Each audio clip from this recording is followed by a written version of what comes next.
Hi, my name is Nicolette Lambert with Birth Multiverse, and this is our second lecture on labor. We're going to talk about the mental game of birth, and especially natural birth, because the kind of default mode of birth, especially in the United States and in some other countries, is medicated birth. And so, for a lot of women, giving birth naturally can be kind of a foreign concept. And I've heard so many women say, I watched in the hospital and I told them I wanted to do natural, and I ended up with, a C-section or an epidural. And that's because we have culturally lost that. We've culturally lost that mindset of giving birth naturally. Obviously, if you were, in a cabin in the 1840s or something, an epidural wasn't an option. So you were going to go natural, and everybody else around you probably had gone natural. And so if you talked to any other women about giving birth at that time, they would have come from a perspective of having had a natural birth themselves, which is different now, because if you're planning a natural birth, well, a lot of the women around you may not have had that experience, so they can't relate to you necessarily how to make that happen. And it is a very mental game. It's not just a thing of the body. So, kind of a funny story about this to demonstrate it. A few months before the birth of my first baby, I was at Christmas dinner with my family, and my uncle was there, and he's a retired Green Beret and a very experienced paratrooper. And I was saying I've been studying a lot about natural birth, and it's really a mental game. You have to be able to turn off that panic button and let your body do what it needs to do. And my uncle said, that's just like jumping out of an airplane. And it was kind of funny. I got a chuckle. But just like the person jumping out of an airplane, you do have to be able to overcome your mental barriers, because jumping out of an airplane is not necessarily the safest thing. And so if you're standing there high up in the sky and you're looking at parachuting down to the ground, your mind is probably going to give you warning signals and feel fear and whatnot. But people who are experienced skydivers and paratroopers, they learn to overcome that sort of fear mechanism. And when they have everything in place safety-wise, they are able to have successful jumps out of an airplane. So just like that person who's jumping out of an airplane, you have to be able to overcome your mental barriers. And birth occurs in your mind just as much as your body.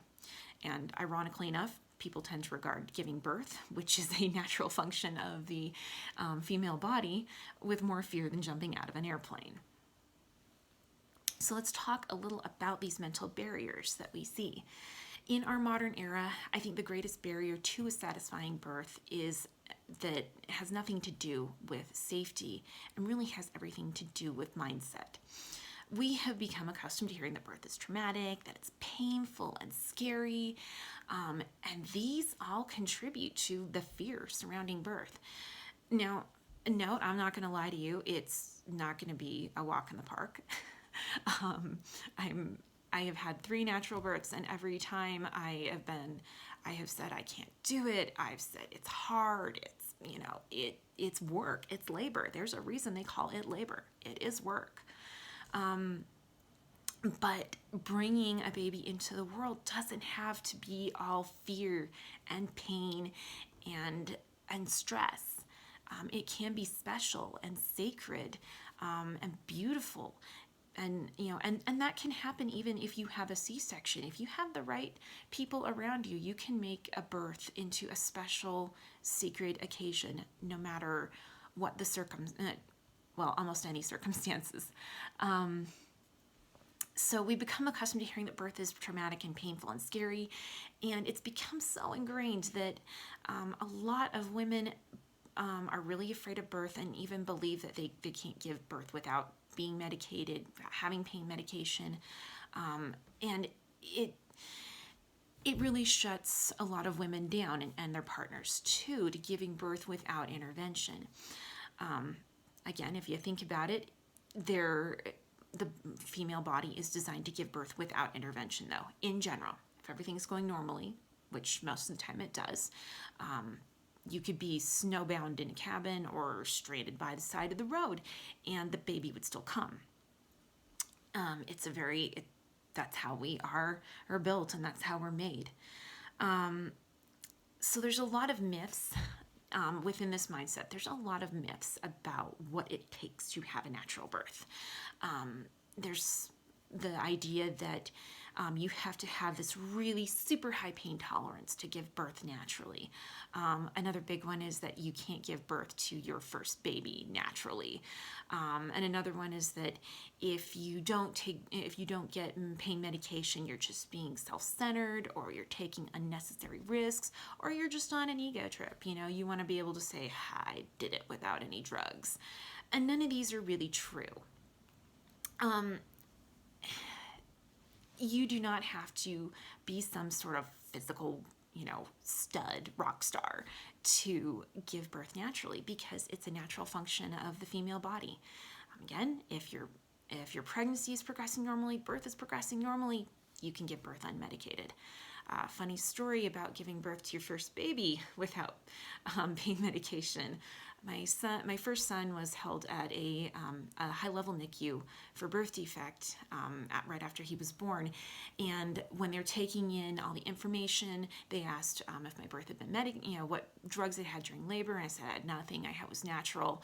And this sort of carried over to my son's medical records, and they said that we had other children at home. And because I had given birth naturally, they assumed that it wasn't my first baby. So that was a little bit of a surprise to us when we found that the records indicated that we had other children. We couldn't remember ever having any other babies. But again, women do it all the time. Women have had first babies without pain medication for thousands and thousands and thousands of years. But everyone's mindset is different, and you really have to be in touch with what your hopes, your fears, your dreams are about labor to kind of understand what you need, especially if you want to give birth naturally, and even if you are choosing a medicated birth, to approach that without fear, without stress, making a good decision about it. So for me, I just knew deep down that I could do it naturally. And that was even when I was in the throes of transition and just saying, I can't do this, and it's just too hard. And deep down, I really knew I could do it, but it does get hard. And when those hard moments hit, I would say things like, I can't do this, or it's never, the baby's never going to come. But deep down, I always knew, and that was what propelled me through every time. On the other hand, I've heard of other women who describe only being able to get to that place after releasing themselves from the idea that they, have to have a natural birth or a home birth. Once they let go of the idea that they'll be a failure if they transfer to the hospital or they have a C-section or something like that, then things pick up and the baby comes naturally. And I've heard a few stories like that. And then there are other women that they need the encouragement and the support of their team to remind them that even though it's really hard, that they are doing it and that it's going to be okay if everything's progressing normally. So how do you know what you need? I think one of the best ways to find this out is to just get a piece of paper. It's pretty simple. Get a piece of paper and a pencil and write down the things that you fear about birth, the things that you want to have at your birth. Again, your fears, your hopes, your dreams, your desires. And all of those things are going to help you. Once you get them down on paper, you can kind of start to see the patterns and what's going on kind of deep set, even in your subconscious, about what kind of things you have that might be blocking that birth mindset. And so what we're really kind of striving to create here is, with a mental state, is something called flow state. This is typically applied to sports psychology. If you think about it, if you are going to go out on the football field or the soccer field or whatever, any sort of a sporting event, or also if you are a performer, singers, actors have this too, your internal dialogue, is a huge part of your success or your failure.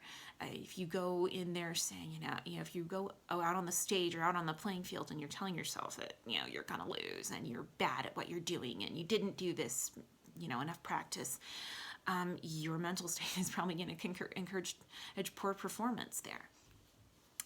But what you want to do is get to that state where a lot of the other stuff around you has kind of disappeared and you are just focused on that task at hand. You're, sometimes we call it being in the zone, or, we're in our headspace. Sports psychologists call this flow state, and it's the optimal state of performance for athletes and for performers. And I think we really need to apply that to birth too. You want to get into a flow state where you don't have this internal dialogue going about all these stressful and fearful things. And it's also important to make sure that the people around you have that too, because your birthing team, the location you're giving birth at, the hospital, the birthing center, the midwife, your doula, the people that you have there can all either detract or contribute to that flow state where you feel safe to just let go, get in the zone, and labor.